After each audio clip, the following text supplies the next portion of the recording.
Hi, I'm Jackie Lappin, and I am so delighted to be here to help you write your inspired speaker biography. This biography is so essential because it goes in many places. You use it in your speaker one sheet. You use it in your speaker introduction. You can use it in a podcast introduction. You can use it when influencing clients that want to talk to you and get to know you. You will be finding there are so many places that you can use this. And I know that it's intimidating for a lot of people. What do you put in it? How long do you make it? What's the structure? Well, we're going to address all those things today, and I'm going to make it really easy for you. So welcome to writing your inspired speaker biography. A little bit about me. I'm an expert on getting people booked. I've spent the last 30 years as a publicist booking major figures for all kinds of interviews. But in the last 12 years, I've really focused on radio and podcast interviews for leaders and experts and speaking engagements. All told, I booked over 10,000 interviews. Now, I'm also the founder of Speakertunity, the speaker and leader resource company, where we aggregate all kinds of speaker leads so that you can easily and effectively get booked for speaking engagements, radio shows, podcasts, virtual summits, and virtual networking. I'm also a speaker myself and the best-selling author of 2 books. That one, I was happy to say, was the best spiritual book of the year at the International New Age Trade Show. I have a track record of creating dynamic materials, hopefully, that improve people's lives, and I want to help you get booked more often in more places and more ways. And this biography should do that. So we're going to talk about writing your knock it out of the park biography today. And this is what a speaker one sheet looks like. And this is where you should put your biography immediately. This is really critical that you have a very, very lively, exciting, dynamic, and purposeful biography that will illuminate your speaker one sheet. Without a great speaker one sheet, you risk getting turned down consistently. It really makes a difference. It is something that you send with your proposal letter to the speaker booker, and maybe a little video if you happen to have it, but that speaker one sheet will mark you out as a professional and a cut above, and at least 50% of the time, it's going to put you ahead of other people. So you need to be distinctive. Bookers get too much sameness all the time in what they receive. And your biography and your speaker one sheet are really going to make a difference in what decisions they make. So the way to ensure that you get booked and again and again, is to grow your business and change more lives, is to have something that is irresistible from the standpoint of a biography. Why do they want you? What is it that you're going to bring to the table that's going to be so empowering for their audience? So writing the biography is actually easier than you think. It's actually written in the third person, so it's a lot easier for people who are humble and maybe embarrassed about writing about themselves. You can write this in the third person as if you're writing it about somebody else. It allows you to be creative and to really pack a lot of stuff in with really a nice flow of words, and defines the benefit that you bring to the table first and foremost. What is it that you're going to do for that audience that's going to change their lives, improves their business, improves their existence in some way, shape, or form? And with this biography, you get to prioritize what are the most important things. And we'll talk a little bit about that as we go on. So the first step is to make your biography benefit driven. What's the outcome for the audience? You're going to make sure that your initial paragraph really speaks to this. What do you do that will bring light to their darkened lives? What is it that's going to take them out of the wilderness? So that's the most critical point of your biography, and it needs to be illuminated very early on. It's how will the audience grow, change, be inspired, and move forward? What is the problem that exists for them that you have the solution for? What's so important about your biography, it's not just about your credentials. If you just write about your credentials, you have missed the boat. It's not about you, it's about them. What's in it for me? You remember this radio station here? What's in it for me? You have to think about your biography from that standpoint. Now, here are some headline types that you can use that will get their attention. Obviously, you can just use your name in a biography, but it's even more powerful when you have a slogan or a headline or something that identifies you by the work that you do. Here are some samples: the Career Freedom Coach, the Chief Fear Slayer, more productivity, less turmoil, Change Evolutionist, Boldness Coach, Book Shaman, write your book in a weekend, help your audience get visible and get booked. All of these really define who you are and can be used as a headline or worked into your copy. So I'm going to give you 5 key questions to ask yourself. And these questions will help define what actually goes into the bio. It's going to make it a whole lot easier for you. So the first one is, why you? Why you? Why would they want to bring you to the stage? What's unique and special about you? It really speaks to how you are different. The first thing is, what's your mission? Then what do you teach? What is it, the body of knowledge that you're bringing forth? Next, what is your specific expertise? What are you good at? With me, I help people get booked. That's my specific expertise. Who do you transform? Who is that audience? Be really defined in who the target audience is. The icon or the person that really represents who it is that you are transforming. And that needs to be identified in when you talk about your biography. Who do you serve? Middle-aged women, men with hormone problems, business people that are having trouble moving to the next level, all of those kinds. Be very clear on that. And what are the results? Now you're going to talk about what you've done. How have you achieved this? How have you helped people? Can you point to specific incidences or successes? And then why are you different? What makes you unique from other people in your genre? Whatever that makes you stand out and makes you special. So the next question is about your story, because your story will make you relevant to that speaker audience if your story mirrors their story. So what have you overcome? What experiences have been really challenging for you and that you've come from and triumphed? What are your victories and demonstrations of success? How can you show how far you've come?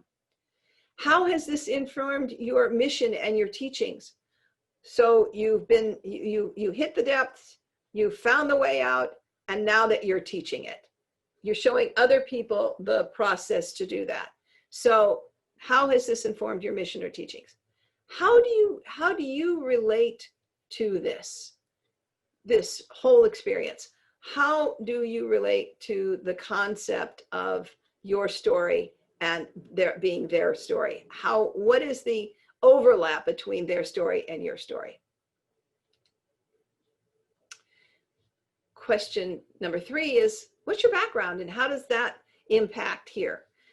What businesses have you founded or worked for? What positions you've held that would show that your credentials in this area?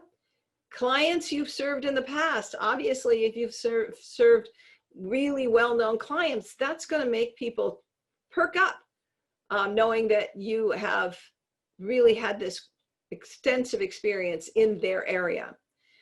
Your specialized skills or programs that you've developed. You have a specific program and you've already been teaching it and it's had great successes.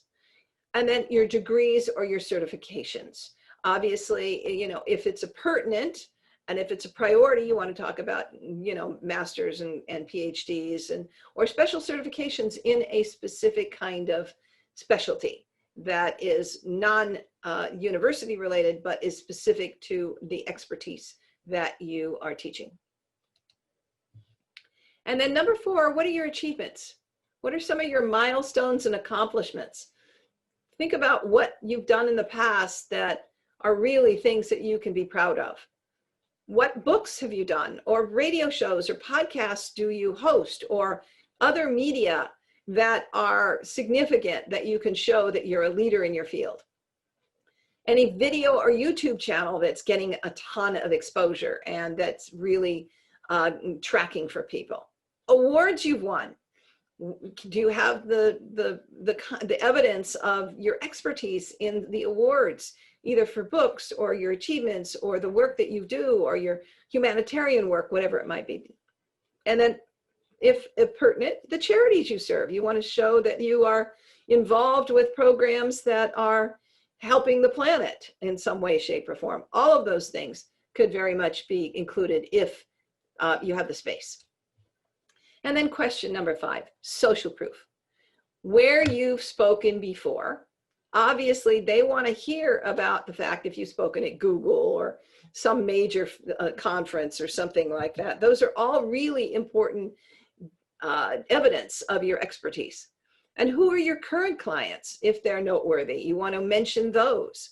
Celebrities you've worked with, if you've had either endorsements or you've worked with celebrities, definitely include that. That gets people's attention. And I'm not just talking about entertainment celebrities. It could be business celebrities, people who are superstars in your industry. Media that has featured you. Obviously, if you can say that you've appeared on some of the biggest national media or major media in your specialty, then that has an influence. And then the size of your online following, if it is significant. Obviously, if it's not, that we don't include it, but if you can really point to hundreds of thousands of followers or something like that, that's impressive. And then any other numbers that are going to get their attention that show that you are an influencer in your industry. So always look at all of these different elements. So here's, we're going to talk about the simple biography formula. One way to do that is to give them each a number. When you've aligned up all of these different answers and put them all together, give them each a number in order of priority, which are the most important to the least important. And then begin to mix and match until you find the right packing, essentially, so that they are all put together in a way that flows. But by picking the priority order, that's going to make it easy. Now, you also want to make sure that you open with the benefit you bring. Start your bio with a sentence about what you're bringing to the audience, the problem you solved. And then you can talk about putting the second most important thing that you have in the second paragraph. Now, this is just one of the ways that you can do it. And then in your mid-biography, you put body copy. You select the top 5 other priorities and work them into the next paragraph. Make sure in this one, you reference either your background or your story. Now take the next 5 priorities and work them into the next paragraph. This is a simple way to do this. So, and I'm going to recap that in a minute in a different way. Finish off with your social proof or your remaining milestones. Just finish off with your social proof or remaining milestones. So here's basically how it works. It's a simple, easy formula for your bio. The opening is this first paragraph. What benefit you're bringing to the audience, why you, what will be the outcome for the audience, how specifically will it change their lives, their businesses, their mindset, and what's different about you that everyone else in the genre. While you may pepper other information in this first paragraph around it, this must be the core message. The middle part of your biography, and this could be anywhere, you can stretch this from just 3 paragraphs to 5, 6, or 7 paragraphs. Your middle now is the second and third paragraph, and you want to touch on what you've done that will impress this decision maker and this audience. What are your top 3 results-driven business successes, for example? And for personal growth and wellness leaders, business success means your top 3 achievements with clients, individually, collectively, or community-wide. This is the point when you talk about your real credentials, the heart of why you're such an expert in your field. And the end basically is in the last paragraphs. You'll roll out your supporting credentials, your books and achievements, your education, your certifications, the clients you've served, the places you've spoken, the media that you've featured, the awards you've won, and the celebrities you've worked for. It's very, very simple. And if you follow this formula, you're gonna be really in good shape. And you want to use words when you're writing that are really powerful. When you're writing a biography, keep in mind, you're doing this from the third party, so it's easier to say these lovely things about yourself. And you want to say that you and or your programs or your books, etc. You want to use powerful adjectives like powerful, acclaimed, insightful, highly regarded, or breakthrough.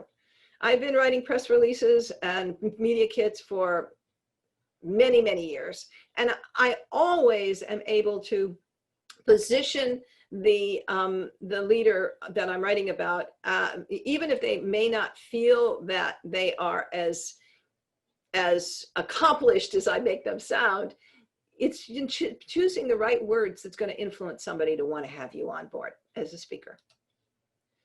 So some of the fine points of writing the biography, beyond what we just talked about as structures, vary your sentence structure. You don't want to start out with Johnny so-and-so, Johnny so-and-so, Johnny so-and-so for every sentence.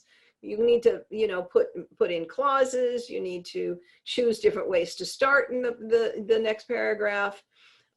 You want to alternate your name versus him or her. So make sure that they are not too many him, her after putting your first name at the top, and then that's all it is. So you need to spice your name in there. And start with some sentences with clauses in the beginning, when she worked for,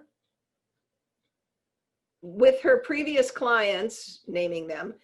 Just put the preposition of the clause at the beginning, and then begin to carry from there. Use active verbs, not just the descriptive adjectives we just went through, but active verbs as well. Don't use passive, has been, will do. Make it sound like is doing, or jumps on and achieves, and use those verbs that are currently showing action. Use present tense. Write this as if this is now, not going to happen in the future. And your pronouns must match. Oh, this is my favorite grammar mistake. And most people do it, and I see it all the time in biographies. Your pronouns must match the subject of the sentence. So a company is not a they. A company is an it. So if it's AT&T, it does such and such. I don't care how many people are in it, it's not a they. On the other hand, if you say companies like AT&T, then it's they. So if it's a plural pronoun, then it has to, a plural subject, it has to be a plural pronoun. If it's a singular subject, whether it's any kind of an entity, an organization or a company, then it's a single pronoun. So please make sure that you check for this when you do your bio. So the goal is to create magic in 7 paragraphs or less. Now I'm going to give you just a look at a sample speaker one sheet. This is very simple. This is sort of an early stage speaker one sheet, and I'll show you some more sophisticated ones shortly. But this gives you an idea, because so you can see the bio, and you can see there's my headline: helping your audience get visible and get booked. And I'll just read through this. Jackie Lappin is an expert in helping leaders, authors, practitioners, speakers, and messengers connect with their next followers around the globe. For the past 10 years, her internationally acclaimed conscious companies have been providing PR campaigns, radio media tours, and speaking engagements to support the growth and revenue of changemakers. Her clients have included Don Miguel Ruiz, Joe Vitale, James Twyman, Denise Lynn, Ariel Ford, Hay House, and more. Jackie is a highly regarded expert on the subject of getting booked. There is the benefit. Jackie works with people who have a passion to deliver their empowering messages to audiences that are craving solutions and inspiration. To do that, she's created Speakertunity, the twice-monthly speaker lead tip sheets, providing speakers with direct contacts to book themselves on stages across North America. I won't go into the rest of this, but you can also put much more of the specifics into your bio, speaker bio, than I have here. We wanted to keep it short and sweet for this particular audience. So this is give you an idea. This is a next stage speaker one sheet, which you have with all the nice graphics included and the individual presentations. It gives you a greater sense of who this person is and what it is that they're bringing to the table. So, and here's some samples of later stage speaker one sheets that give you an idea that there's just lots of ways to do this, but your speaker bio is going to be critical for the middle of this to be the centerpiece of it. So your assignment today, now that you are leaving this training, is to start writing your empowering speaker biography, include it in your speaker one sheet, include it in your media kit, include it in your podcast one sheet, and adapt it for your on-stage and on-air introductions. Now, I hope that this was helpful, and I made this process much less daunting for you, and that you can write a great speaker bio that's really going to help get you booked. Thank you.